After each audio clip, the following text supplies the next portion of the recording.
Chicken তো তোমরা অনেকেই খেয়েছো, আমি জানো তো খুব সহজ পদ্ধতিতে একটু বানিয়ে নিয়েছি গ্রিন চিলি চিকেন। একটু অন্যভাবে বানিয়েছি, যে কারণে আমি প্রথমে একটুখানি দেখো ধনে পাতা, কাঁচা লঙ্কা, পরিমাণ পুদিনা পাতাকে পেস্ট করে নিয়েছি, আর কিছুটা চিকেন নিয়েছি। নিয়ে আমার কিন্তু বোনলেস, উইথ বোন দুটোই ছিল।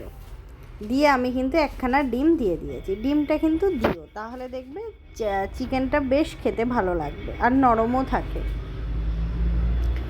দেখো একটুখানি আমি কুসুমটাকে তুলে নিয়েছি, দেখো পুরোটা তুলিনি কিন্তু অল্প তুলেছি। এবার ভালোভাবে ডিমটা দিয়ে মাংসটাকে ম্যারিনেট করে রেখে দেবো 10 মিনিট। শুধু ডিম দিয়েই কিন্তু ম্যারিনেশন করে রেখে দিয়েছি 10 মিনিট।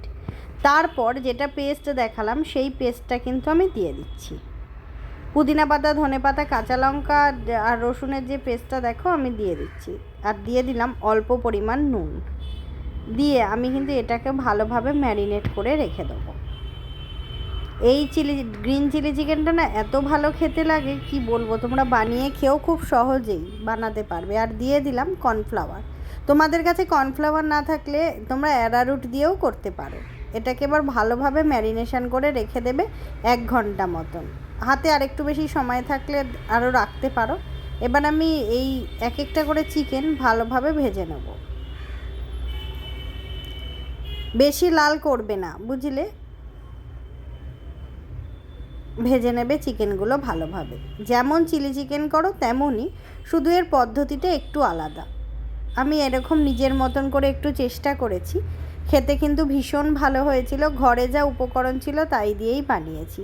চিকেনগুলো ভাজা হয়ে যেতে আমি দিয়ে দিলাম রসুন কুচি। রসুনটা হালকা ভাজা হতে আমি দিয়ে দিলাম ক্যাপসিকাম আর পেঁয়াজ কুচি। দিয়ে আমি ভালোভাবে এই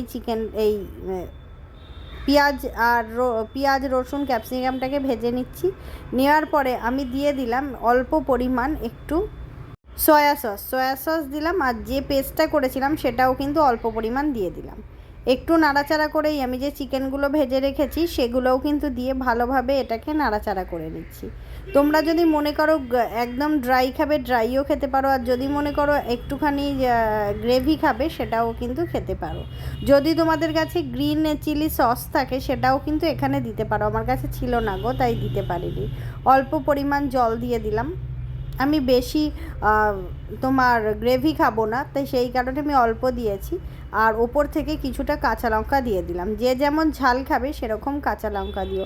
আর যদি অল্প স্প্রিং অনিয়ন থাকে সেটাও কিন্তু দিয়ে দিতে পারো। তৈরি হয়ে গেল আমার গ্রিন চিলি চিকেন। কত সহজ উপায়ে বানিয়েছি। আমি তোমাদেরকে বলবো এইভাবে একবার ট্রাই করো, খেতে যে কী অপূর্ব লাগে তা তোমরা খেলেই বুঝতে পারবে। ফ্রাইড রাইস বলো কিংবা পরোটার সঙ্গেও এই গ্রিন চিলি চিকেন কিন্তু দারুণ লাগে। আমার তো ভীষণ ভালো লেগেছে। আমি তা বলবো দেরি না করে আজই তোমরা এইভাবে এই চিকেনটা একবার ট্রাই করো, তাহলে এর স্বাদ বুঝতে পারবে।